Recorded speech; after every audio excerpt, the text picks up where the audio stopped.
ગમે ગમના મહેમાનો મારા દઢિયાળના મારા મહેમાન જ કહેવાય તે મારા હીરાવસ્યો મારી 18 આલમના મારા મેળીના ખૂબ રહું એ વેળા વેળાની શૈલી છે એ મેળીને લેવું હતું તે સમયે બરાબર જ લીધો હતો એને આજ આખો દાડો તાપમાં બાળી ગુટ્યા પણ હતા એ ટાઢું એમ કરીને મેળ્યું તે આ મેળડી ગણો ગોપી તમારી રોહિણી મેળડી ગણો અમે એક જ છીએ પણ નીતિનભાઈ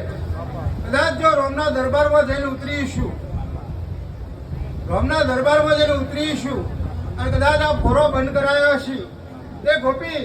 કદાચ ભૂપતની ભક્તિની માતા હશું તે હવાએ તેલ ફૂલ ચડે તમારો અવસર પથ જો હજી 500 મીટર વરસાદ પડશે પણ હું મેળવી ભૂપતની ભક્તિની માતાએ બોલું છું તો એ પૂરું નહીં પડવા દે હું વેળાએ બોલું છું તે હજાર હીરા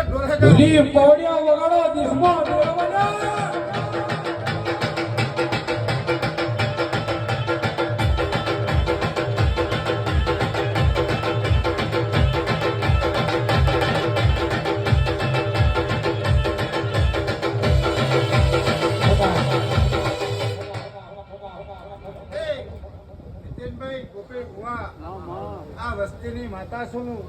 તે મોનઈની દેવ છું તે ભૂપતના લાલ લડાયેલો છે અને મને બરાબર હજાઈ છે તો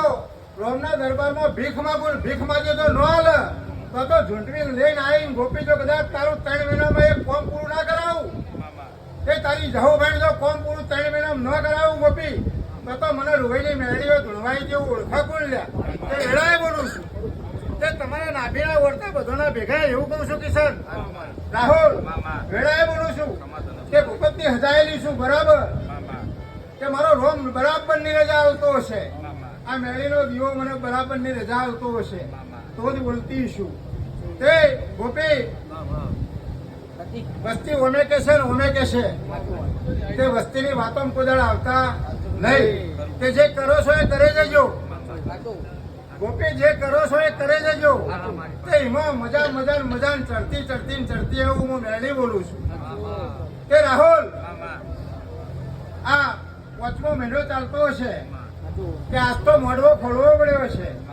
પણ કદાચ દિવાળીના દાડા આવ્યો ગોપી તે ભૂપતની ભક્તિની માતા બોલતી છું તો દિવાળીના આગળ પાછળ કદાચ પાછો આવો મોડવો ના નીકળે હોય ગણ્યો તે પરભારો આવશે તે તમારે કોઈ નચાવો નહીં પડે તે મેળીની કમાઈ નો આવશે એવું વેળાએ બોલું છું તે ભૂપતની ભક્તિની માતા છું તે રોહિણા દરબારની માતા છું